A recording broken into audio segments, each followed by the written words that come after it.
사람은요, 누구나 고정관념을 갖고 있습니다. 없는 사람은 단 한 명도 없습니다. 나는 그런 거 없어. 그 자체가 고정관념입니다. 예. 그러니까 한번 고정되면 바꾸기 힘든 면이 있는 거죠. 근데 불행한 사람은 어떤 사람이냐면 이 고정관념이 대단히 많이 그 안에 있는 겁니다. 그러니까 뭐는 뭐. 심지어는 뭐 이렇게 어떤 분이 그러더라고요. 국수는 어디 가서 먹어야 되고, 예. 고기는 어디 가서 먹어야 되고, 먹는 것까지도 고정관념이 있어요. 그리고 그거 아니면 맛이 없어요. 근데 이제 사실 이제 그분의 소개로 그래서 거기를 가요. 근데 생각보다 맛이 없어요. 말을 못 해요. 아니, 이렇게 맛있다고 하셨는데 이게 맛있는 걸까? 그래서 넌지시 얘기해요. 여기 말고 더 맛있는 데 있다. 그러면 막 화내세요. 이게 진짜 맛있는 거라고. 원 맛, 뭐라 그러나요? 이게 원재료의 맛, 이런 거라고. 그래서 그렇게 세게 말하는 분들한테는 다시는 다른 걸 추천하지 말자. 저는 그렇게 결심했습니다. 그래서 그냥 진짜 맛있다고 말씀하시면 네. 깨끗하게 다 먹고 맛있다고 하고 나오는 게 그냥, 왜냐면 너무 화내시더라고요. 너무. 그러니까 고정관념이 많으면 보통 우리가 말할 때 어떤 사람이 되냐면 부정적인 사람이 됩니다. 왜 그러냐면 그 고정관념에 벗어난 이야기를 안 받아들여 주니까요. 이게. 그러니까 이분은 또 어떤 거냐면 새로운 생각을 못 하는 겁니다. 그러니까 새롭게 뭔가 변화되고 있다는 게 너무 불쾌한 거예요. 이게요. 그래서 이분을 좀 어렵게 말하면 그러니까 부정이 고착화된 분이에요. 여러분, 우리 교회 이제 다들 나이가 들어가시는 분들이 많으신데 부정이 고착화되지 않았으면 좋겠습니다. 좀 열려있고 들 줄 알고 추천하면 해볼 줄 알고 그러면서 좀 생소한 맛이어도 맛의 가능성을 인정해주고 뭐 이렇게 좀 넓어지는 그런 삶이 필요하다고 생각합니다. 고정관념이 많아지고 부정적인 삶이 많아지면 그 사람 스스로가 외로워집니다. 결국은 불행한 거죠, 이게. 회복탄력석이라는 책을 쓴 김주환 씨가 이 부정적인 정서에 대해서 한 말이 있습니다. 같이 한번 우리 읽어보도록 하겠습니다. 부정적인 정서가 많은 사람은 늘 하던 일만 하고 먹던 것만 먹으려고 하면, 긍정적인 정서가 많은 사람은 새로운 것을 추구하는 경향이 강하다. 행복한 사람은 그래서 좀 더 도전적이고 진취적이고 늘 새로운 것을 추구하게 된다. 이것이 바로 행복하고 긍정적인 사람에게 늘 더 많은 기회가 찾아오는 이유이다. 여러분, 좀 고리타분하고 꽉 막혀 있는 자녀를 보면 되게 부모로서 마음 답답하지 않으십니까? 약간 융통성이 있으면 얼마나 좋을까. 항상 집에는요, 융통성이 많은 애와 그러지 않은 애가 같이 삽니다. 그래서 항상 부모들이 말하죠. 둘을 섞어놔야 된다고. 그만큼만 되면 좋겠다고. 근데 어쨌든 부정적인 정서가 많은 사람들은 행동 반경도 줄어들고 삶도 재미가 없습니다. 반대로 긍정적인 정서가 많은 분들은요, 삶이 진취적이고 다이나믹합니다. 수용성이 강합니다. 그러면서도 스스로가 재미있고 행복한 삶들을 살게 되는 거죠, 이게. 제가 오늘 이런 말을 길게 드린 이유 중에 한 가지는요, 신앙생활은 과연 고리타분한 걸까 아니면 재미있고 행복한 걸까 라는 얘기를 좀 하고 싶어서 합니다. 여러분, 신앙생활은 고리타분한 거, 고정관념을 갖고 폐쇄적인 것입니까? 아니면 다이나믹하고 정말 즐겁고 행복해지는 것입니까? 뭐라고 생각하십니까? 마스크를 쓰고 계셔가지고 뭐라고 하시는지는 아무 표정도 안 보입니다. 신앙생활의 꽃은요, 행복이에요. 기쁨이에요. 감사예요. 정말 심지어는 역경 속에서도 감사해요. 역경 속에서도 희망을 보고 소망을 보고 정말 희망찬 걸음을 걸어갈 수 있는 그런 능력을 갖게 되는 거죠, 이게. 제가 교회 이름을 보고 저거 내가 했으면 좋을 뻔했는데 한 게 희망찬 교회예요. 저는 그런 이름을 교회 이름에 넣어야 된다고 생각을 못 해봤어요. 보통 어떻게 이름 짓는 동네 이름, 그게 교회 이름 전부라고 생각했는데 우리 교회 이름 또 예인교회잖아요. 예수님이 인도한. 그래서 너무 애기 같은 이름이어서 처음에는 되게 안 좋았는데 어떤 분이 그러더라고요. 어려운 한문 쓰면 된다고. 그래서 예인선할 때 끌 예자 끓인 자 써가지고 그 한문 되게 복잡해요. 근데 그 예인선이라는 의미로 쓰면 좋다고. 그래서 좀 마음이 안도가 됐어요. 네. 근데 어느 날 희망찬 교회라는 이름을 봤어요. 이렇게 지어야 돼 이름은. 아니면 교회에 오는 사람이 희망이 생기도록 와야지. 와가지고 뭐 예수님이 인도하는 게 나쁘지 않죠. 좋죠. 얼마나 좋습니까? 그렇지 않고 만약 주눅 들고 뭐 힘겹고 어렵게 되면 그게 교회냐? 라는 생각을 처음 한 거죠. 이름을 가지고요. 이런 말을 할 수 있습니다. 부정적인 사람은 원칙과 또는 고집이죠. 그리고 돈을 찾아간답니다. 근데 행복한 사람은요, 사람을 찾아간답니다. 삶의 원칙이 중요합니다. 근데 여러분, 원칙은 최소화돼야 됩니다. 우리가 민주적인 운영할 때 정관이 중요하다고 얘기하잖아요. 우리 교회가 가장 잘 돌아갈 때가 언제냐면 정관이 드러나지 않을 때입니다.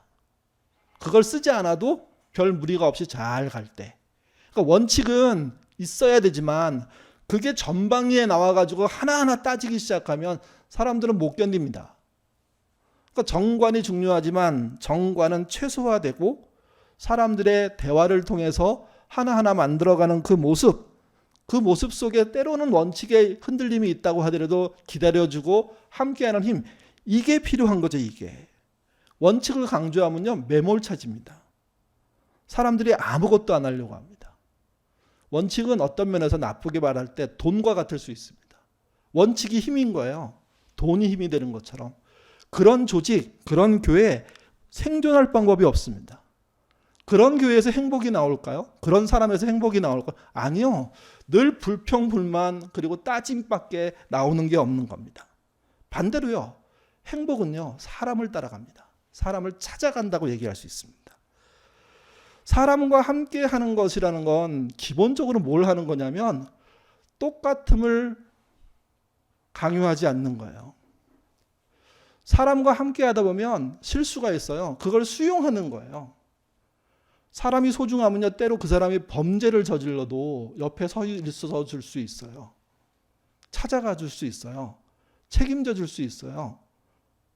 왜 그러냐면 사람 자체를 소중하게 생각할 수 있기 때문에. 이게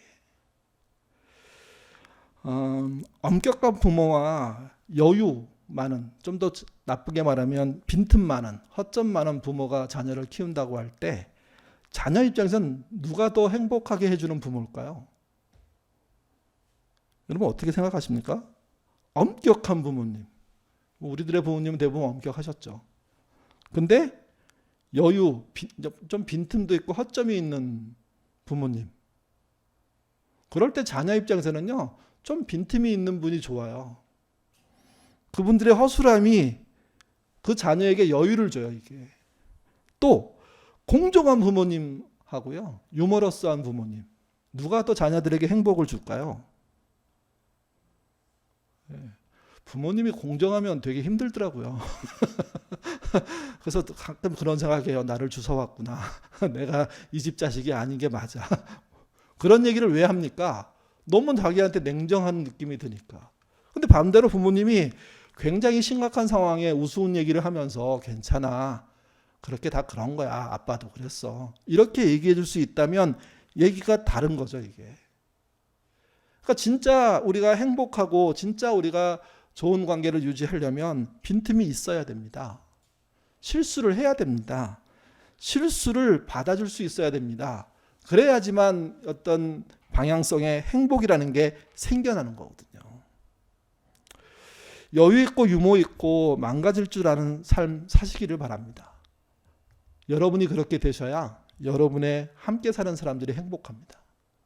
그렇지 않고 여러분이 냉정하고 엄격하고 공정한 잣대를 들이대기 시작하면 그것처럼 힘겨움이 없습니다. 성경이 말하는 긍정이 뭘까? 그게 여러분 여유 있고 유머 있는 겁니다. 신앙의 긍정이 뭘까? 하나님의 원칙 안에서의 유두리를 말하는 겁니다. 사람이 부족하지, 그러니까 그렇게 갈 수 있지, 이렇게 생각해주는 여유가 필요하다고 생각합니다. 그러면 어떻게 긍정함을 높일 수 있을까? 고도의 주의력이 필요한 내과 의사들 44명을 두 그룹으로 나누었습니다. 그리고 긍정적인 상황을 만들어주는 그룹과 그렇지 않은 그룹으로 나눠서 실험을 했습니다. 그러니까 실험은 뭐였냐면 그들의 전공 과목인 그런 그 진료를 보게 한 거죠, 이게. 근데 두 그룹에게는 다른 조건을 하나 줬습니다. 그게 뭐냐면 긍정적인 분위기와 그냥 사무적인 분위기라는 차이점인데요. 긍정적인 분위기를 어떻게 만들었냐면 그 사람들에게 정성껏 포장된 사탕 한 봉지를 주면서 너무 바쁘신데 이렇게 시간 내주셔서 너무 감사하다고, 저희가 뭐 이렇게 오늘 수고한 그런 비용은 드리겠지만 오신 게 너무 감사해서 이 조그만 선물 드리니까 기다리는 동안 편안하게 드시고 또 우리가 주어진 그런 과제 할 때 잘 해주시면 감사하겠다고. 그러니까 이 사람들이 그냥 사무적으로 와서 앉아 있는데 앞에 나와 있는 사람이 정성스럽게 대접하면서 사탕 한 봉지를 이렇게 다 주는 겁니다. 근데 반대 그룹은요, 아무 얘기도 않고 딱 들어가자마자 당신들은 이런 일을 하기로 왔으니까 이렇게 잘하고 가십시오 하고 나온 거예요. 여러분, 어느 그룹이 진료를 잘 봤을까요? 어느 그룹이 정확하게 그 병명들을 찾아냈을까요? 긍정적인 대접을 받은 사람이 바로 뒤에 찾아오는 환자들을 긍정적으로 대할 수 있답니다. 우리가 의사에게 뭘 주면 안 된다고 얘기하는데 어떤 할머니가 주머니에서 사탕 꺼내면서 내가 늘 고마운데 사탕 하나 줄게 하고 의사한테 주면 의사의 눈과 마음이 확 열립니다. 저거 더러워서 어떻게 먹어, 이렇게 생각하는 의사 있을 거예요. 근데 대부분의 의사는 고마운 거예요. 이 긍정적인 태도라는 게 금방 실험에서 사탕 한 봉지밖에 안 되고 말 몇 마디밖에 안 됐는데 그의 진료 능력을 확 높여버리는 겁니다. 그래서 오진이 확 줄어든답니다. 그래서 여러분, 긍정이 필요합니다. 긍정적인 사고, 긍정의 힘은 오버해서 너무 멀리 간 잘못된 부분이 있지만, 그러나 신앙이 주는 긍정, 그게 뭔지는 찾아볼 필요가 있다는 거죠. 마가복음 6장은 예수님의 12제자들이 2명씩 조를 이루어서 마을로 보내진 이야기입니다. 근데 그 결과를 이렇게 말합니다. 7절 그리고 12절부터 13절 같이 읽겠습니다. 12제자를 부르사 둘씩 보내시며 더러운 기술을 제어하는 광력을 주시고 제자들이 나가서 회개하라 전파하고 많은 기순을 쫓아내며 많은 병자에게 기름을 발라 고치더니. 예수님께서 2명을 짝지어서 내보내면서 더러운 귀신을 쫓아내는 능력을 부여하셨습니다. 근데 이것 말고도 또 있었죠. 병 고치는 능력도 주시죠. 그래서 그들이 주님이 시키는 대로 마을에 들어가서 병자와 기승전자에게 선포했는데 놀랍게도 귀신이 쫓겨나가고 병이 고쳐지는 역사들을 그들이 경험하게 됩니다. 이게. 여러분, 얼마나 신날까요? 나는 할 수 없는 건데 주님의 능력을 힘입어서 하게 됐다면 그 하게 된 사람이 얼마나 행복할까요? 그래서 그들은 하늘에서 사탄이 떨어지는 그런 장면들을 본 것처럼 기뻤습니다. 그런 즐거움과 희망으로 돌아왔죠, 이게. 그리고 시간이 조금 흘러갑니다. 예수님께서 3명의 제자와 함께 산에 오르셨습니다. 거기서 변형되셨고 모세와 엘리야가를 만나는 장면이 일어났습니다. 그 3 제자는 여기다가 우리 천막 짓고 영원히 살고 싶다고, 기념하고 싶다고 이렇게 얘기할 정도로 너무 신기한 체험을 하고 내려옵니다. 다른 제자들이 있는 곳에 왔는데 난리가 났습니다. 제자들이 곤란한 상황이 된 겁니다. 그 곤란한 상황을 예수님이 물으십니다. 마가복음 9장 16절에서 18절 말씀 읽겠습니다. 예수께서 물으시되 너희가 무엇을 그들과 변론하느냐? 무리 중에 하나가 대답하되 선생님, 말 못하게 귀신 들린 내 아들을 선생님께 데려왔나이다.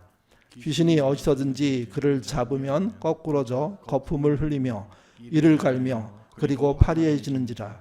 내가 선생님의 제자들에게 내쫓아 달라 하였으나 그들이 능히 하지 못하더이다. 여러분 생각해 보십시오. 이 본문은요 9장입니다. 9장 16절 중간 정도에 있습니다. 아까 말씀드린 귀신을 쫓아내는 능력을 보였던 장은 언제냐면 6장입니다. 8장, 7장 지나서 6장입니다. 장수로 따지면 3장 뒤에 앞에 있는 사건입니다. 시간상으로 정확하게 그건 모릅니다. 좀 텀이 있겠죠. 근데 어쨌든 앞에 6장에서는 제자들은 귀신을 쫓아낼 수 있었습니다. 근데 여기 9장에서는 못합니다. 사실 그들은 할 줄 안다고 생각했습니다. 그래서 어떻게 했냐면 데리고 왔고 쫓아내고 할 때 그거를 했던 거죠, 이게. 근데 결론이 뭐냐면 그들이 능히 못한다는 겁니다. 여러분, 이 그들이 능히 못한다는 이 이야기를 우리는 좀 생각해 봐야 됩니다. 왜? 앞에서는 했는데 뒤에서는 못할까요? 도대체 무슨 일이 벌어진 걸까요? 그 사이에. 성경은 마태복음 따로 마가복음 따로 누가복음 따로 읽으셔야 됩니다. 그것도 순서대로 읽으셔야 됩니다. 근데 분명 마가복음에서는 6장에서는 했던 일, 쫓아냈던 일을 9장에서는 못하고 있습니다. 그 못했기 때문에 문제가 발생하고 있습니다. 도대체 어떤 문제가 생겼을까요? 그건 하나님이 주신 능력, 예수님이 주신 능력이 사라져버린 겁니다. 영적인 권위가 상실돼 버린 겁니다. 왜 상실됐을까요? 그럴 걸 알려면요, 6장 된 사건 그 뒤부터 9장 안 된 사건 그 앞에 무슨 내용이 있는지를 읽어보셔야 돼요. 어떤 변화가 있었는지. 그 변화가 어떤 거냐면 분명 예수님은 그들에게 능력을 주었는데 그리고 난 다음에 능력을 주고 체험하고 나서 돌아온 다음에 되게 중요한 얘기를 하세요. 어떤 얘기를 하냐면 내가 십자가에 죽을 거라는 얘기를 하세요. 그때 베드로가 막아서죠. 누가 예수님을 죽입니까? 내가 다 막아내겠습니다. 걱정하지 마십시오. 그래서 베드로가 뭐가 되죠? 사탄이 되죠. 네가 나를 넘어뜨리게 하는 자다. 넌 사탄이다. 여러분 생각해 보십시오. 앞에서는 칭찬받고 야, 너 믿음 너무 좋아. 네 이름을 토대로 교회를 세울 거야. 막 이렇게 얘기하신 분이 갑자기 돌변해서 넌 사탄이야 하고 막 분노했어요. 그리고 난 다음에 어떤 일이 벌어진 거냐면 아버지가 귀신 들린 아이를 데리고 왔는데 못 쫓아낸 거예요. 이 말은 이런 말이 됩니다. 앞에 6장에서는 그분의 말씀을 온전히 믿었고 그분을 의지하여서 귀신을 쫓아냈다면 뒤에 9장에서는 그분의 뜻에 동조하지 않고 있는 거예요. 동조할 수가 없는 거예요. 아니, 그분이 그렇게 하면 안 되는 거예요. 왜? 내가 알고 있는 믿음에서 벗어나기 때문에, 내가 해간 것에서 벗어나기 때문에, 주님이 그렇게 돌아가시면 안 되는 거기 때문에. 그렇게 믿음의 관계가 흔들리고 그렇게 뭔가 무너졌으니까, 여러분 이게 이완됐다고 하잖아요. 또는 이격됐다고도 해요. 딱 붙어있던 게 뚝 떨어진 거예요. 딱 붙어서 그분을 쫓아가야 능력이 나타나는데 그게 안 되고 이완되고 이격돼 있으니까 그 틈으로 다른 게 들어와서 자리 잡기 시작한 거죠. 예수를 쫓아가면 이 능력대로 따라가면 이거 한 자리 하겠는데? 그게 제자들의 가장 드러난 생각이었죠. 이게. 심지어는 엄마 한 명이 청탁하잖아요. 우리 아들을 오른쪽 왼쪽에 앉혀달라고. 당신 성공했을 때 오른쪽 왼쪽에 앉혀달라고. 그러니까 다른 제자들이 막 분노해가지고 니네 엄마 이 문제 있다고 하고 막 싸우고 30대가 넘은 그 청년들이 그것도 2000년 전에 정말 험악한 삶을 살던 그들이 엄마의 그런 치맛바람에 막 분노하고 싸우는 일들을 벌일 정도로 그들은 사실은 뭘 생각했냐면 야, 이분 따라가서 이 선생님 따라가서 살면 한 자리 하는 건 시간 문제라고 생각했던 거예요. 그게 출세죠. 다르게 말하면 그게 돈이죠. 다르게 말하면 그게 편안함이죠. 다르게 말하면 그게 자존심이고 명예고 그게 정말 기도를 멀리하고서 갖고 있는 그런 잘못된 믿음이죠. 이게. 여러분 그런 일이 있었기 때문에 앞에서는 할 수 있었지만 뒤에서는 못하는 겁니다. 오늘날 한국교회가 여러분 저 어렸을 때 귀신 쫓아내는 거 많이 봤습니다. 우리 교회가 특이한 교회가 아닙니다. 평범한 동네 교회이지만 목사님은 새벽에 귀신 들려 있는 사람들, 그게 그 당시는 질병으로 확인되지 않으니까, 정신병으로 확증할 수가 없으니까 교회에 정말 손 들고 나와서 살려달라고 했을 때 목사님은 새벽마다 새벽 예배가 끝나고 난 다음에 그 사람을 앞으로 불러내서 한두 명이 아니었습니다. 그들에게 안수하고 그러면 막 이상한 소리 나고 막 그랬거든요. 근데 여러분 누가 요즘 교회에 그런 환자를 데리고 와서 기도해 달라고 할까요? 옛날에는 그렇게 해서 나은 사람이 있다는 게 많은 간증을 통해서 알 수 있습니다. 지금은 그렇게 얘기하면 그게 문제 있다고 얘기하지 않습니까? 과학이 발달하고 의학이 발달해서 그렇게 얘기할 수 있지만 어쩌면 우리는요, 진짜 하나님과 딱 붙어 있어야 될, 밀착되어 있을 그 믿음이 떨어져 있기 때문에 그런 일들이 벌어지는 거예요. 그때는 무식했고 단순했고 오직 하나님만이 할 수 있다고 생각해서 의학적으로 풀어야 될 문제까지도 하나님께 매달려서 기도했습니다. 그리고 나중에 가서 하나님이 응답하셨다고 간증한 거죠. 의사들은 웃었겠죠.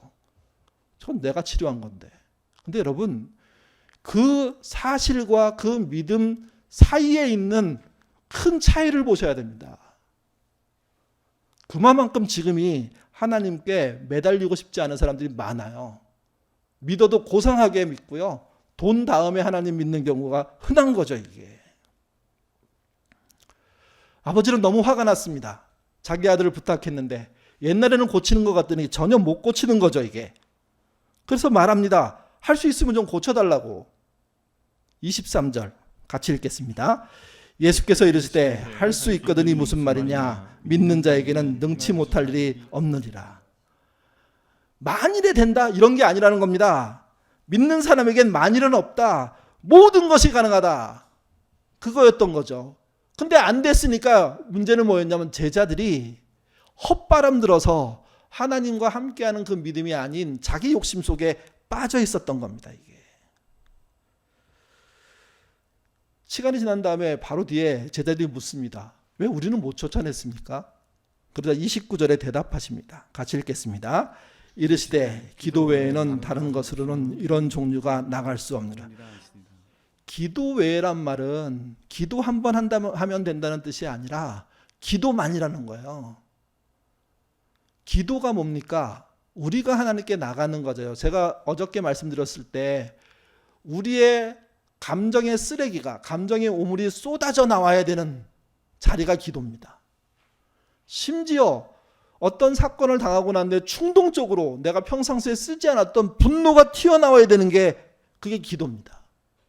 여러분, 그렇게 내 마음의 감정의 오물들이 쏟아져 나오고 내 충동적인 마음속의 생각들이 쏟아져 나와야, 그래야 뭐가 생기냐면 제자라는 권위가 생겨요. 그때서야. 제자의 권위가 뭘까요? 그분께 기도할 수 있다는 거예요. 그래서 그분과 하나 될 수 있다는 거예요. 기도 이외에 다른 것이 나갈 수 없다는, 저런 종류가 나갈 수 없다는 이 말은 기도가 믿는 자에게 가장 중요한 권위를 준다는 겁니다. 이걸 다르게 말하면요, 이게 신앙의 긍정입니다.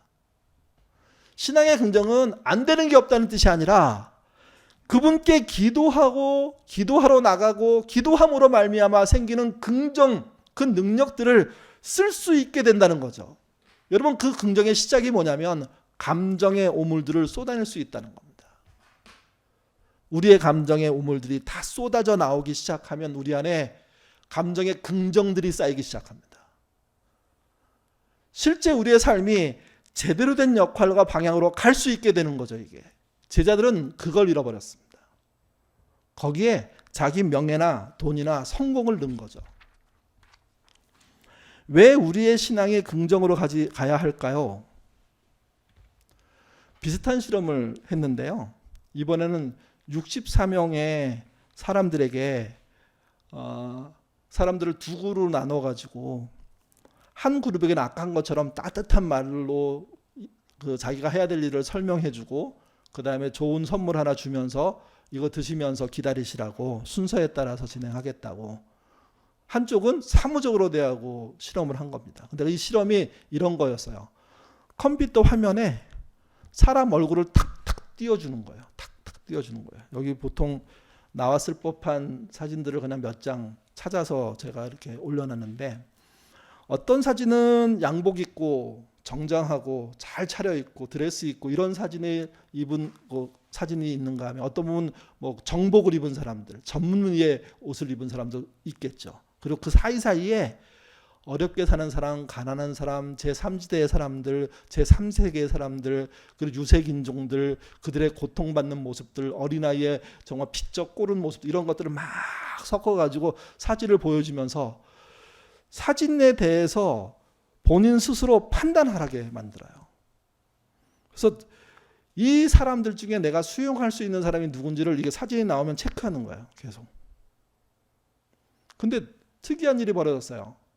자기에게 실험을 진행하는 사람들이 잘 대해준 분들은요, 우리가 생각할 때 저 사람 괜찮은 분이야 하고 얘기할 수 있는 양복 입고 정복 입고 그 다음에 정말 전문가 복장이야 또는 아주 정말 캐주얼이지만 아주 이렇게 좋은 옷들 입고 있는 사람들에게도 긍정을 눌렀지만 상당수가요, 가난한 사람들, 불쌍한 사람들, 아픈 사람들, 상처 입은 사람들, 장애인들 이런 사람에게도 긍정을 계속 누르다는 겁니다. 근데 반대는 그렇지 않은 거예요. 정말 사회적으로 좋다고 인정하는 사람만 긍정을 누르기 시작하는 거죠. 이게. 여러분, 신앙도 똑같아요. 신앙이 다 긍정이 아닙니다. 신앙인 중에 얼마나 고압적이고 냉정하고 원칙주의적이고 그래서 사람을 차별하고 구별하는 사람들 있지 않습니까? 그 사람들은 신앙의 부정을 갖고 있는 거예요. 신앙의 긍정이라는 게 뭐냐면 사람을 차별 없이 수용할 수 있는 힘인 거예요. 이 신앙의 긍정이 어디서부터 오는 거냐? 우리는 긍정적인 사고에서 온다고 보통 세상에서 얘기하지는 아니고요. 주님과의 밀착도에서 나오는 겁니다. 주님과 얼마나 가까이 가서 그분의 뜻을 그대로 받아들이고 있고 그 사이에 이완시키지 않은, 이격시키지 않는 오물들이 들어있지 않느냐 하는 거죠. 이게. 그 오물이 없도록 순수하게 붙여지도록 하나 되도록 애쓰는 게 신앙의 긍정입니다. 그 긍정이 많은 사람들이 실제 이 땅에 새로운 역사를 쓸 수 있는 믿음의 사람들이 되는 거죠, 이게. 그래서 여러분, 신앙의 긍정이 필요합니다. 긍정을 키우셔야 됩니다. 신자는 하나님이 할 수 있다고 하신 일을 할 수 있다고 믿는 사람들이고요. 하나님이 하지 말라고 하는 일을 하지 않겠다고 사는 사람들입니다. 이게 신앙에 이격이 없고 이완이 없는 겁니다. 밀착된 신앙인 겁니다. 설교 초기에 부제 말씀드렸죠. 감충해야 조옥분할 수 있다고요. 하나님께 감정의 모습, 우리 감정을 그대로 드러내고 그래야 오물이 쏟아져 나갈 수 있습니다. 충동적인 상황들을 그대로 말씀드려야 우리의 마음속에 충동을 억제할 수 있는 힘들이 생겨날 수가 있는 겁니다. 문제는 오물을 여전히 끼워놓고 그 오물을 내보내지 않으면서 신앙의 긍정이 있다고 말하는 거죠. 진짜 신앙적으로 긍정을 가지고 싶으십니까? 그러면 가장 먼저 해야 될 일이 그분께 나가서 기도하는 일입니다. 그분의 말씀을 보는 일입니다. 그리고 나와 주님 사이에 끼어있는 신앙의 오물을 긁어내는 겁니다. 쏟아내는 겁니다. 내다 버리는 겁니다. 그러시면 여러분의 인생 속에 감정을 조절할 수 있고 충동을 억제할 수 있고 원인을 분석해서 신앙을 긍정적으로 할 수 있는 능력들이 생기는 거죠. 그런 삶 사시는 저와 여러분 되시기를 주님의 이름으로 부탁드립니다. 기도하겠습니다. 우리는 요즘 교회에서 긍정의 힘이라든지 긍정적인 사고방식이라든지 하는 세상의 방법들을 배울 때가 많습니다. 그러나 교회들이 잘못 가르치는 긍정의 힘, 긍정적인 사고방식과 다른 신앙의 긍정은 그분과의 기도 관계를 통해서 이루어진다는 사실 놓치지 않도록 주님 인도하여 주옵소서. 우리가 그분께 나아가 그분의 뜻을 따르기 위한 기도를 해나가기 시작하면 우리 마음속에 쌓여있는 삶의 오물들이, 감정의 오물들을 내다버리는 기회가 오게 됩니다. 그런 오물이 가능한 한 많이 내다버려질 때 우리의 삶이 살아나게 되고 우리가 긍정적인 시각을 갖게 되며 우리가 다른 사람을 향해서 긍정적인 말을 할 수 있게 되는 걸 저희가 알게 됩니다. 주님, 우리가 신앙의 긍정을 어디서부터 시작해야 될지 다시 한번 생각하게 하시고 그 출발이 기도하는 것으로부터 시작된다는 주님의 말씀을 기억하는 우리가 되도록 주님 이끌어 주옵소서. 그리고 기도의 목적은 우리가 이루고자 하는 목표를 받아내기 위함이 아니라 우리가 주님께 더 가까이 가기 위함이라는 사실을 알게 하시고 우리가 기도함으로 주 앞에 더 가까이 나아가며 그래서 우리의 감정의 오물들을 내다버리고 그리고 신앙의 긍정이 생기는 그런 예인의 식구들 많아지는 은혜 있도록 인도하여 주옵소서. 이번 기도회를 통해서도 그런 결과들이 나오기를 원합니다. 하나님께 가까이 가고 하나님께 이완되지 않았더니 결국은 우리의 신앙이 순수해지고 긍정이 되고 그래서 삶을 긍정으로 살 수 있는 힘이 생기는 그런 교우들 많아지도록 이끌어 주옵소서. 특별히 사람을 향한 그런 마음도 그러기를 원합니다. 그들을 향한 우리의 이루고자 하는 목적을 내려놓고 그들을 위해서 기도해 줌으로 그들과 함께하는 우리가 되게 하시고, 때로는 우리의 뜻대로 가지 않는다고 하더라도 그들을 위해서 기도하다 보면 그들이 스스로 방향을 잘 찾는, 주의 은혜로 방향을 찾게 되는 일들이 벌어질 거라는 좋은 생각하며 견디는 우리가 될 수 있도록 도와주옵소서. 사람은 우리가 모두 컨트롤해낼 수가 없습니다. 맡길 때, 그리고 맡기는 그 시간 동안 내가 하나님을 따라갈 때 변화는 일어난다는 사실, 신앙의 긍정이 생긴다는 사실 기억하는 우리 되도록 도와주옵소서. 우리의 모든 신앙이 정말 긍정으로 되는 역사를 기대하며 예수님 이름으로 기도드립니다. 아멘.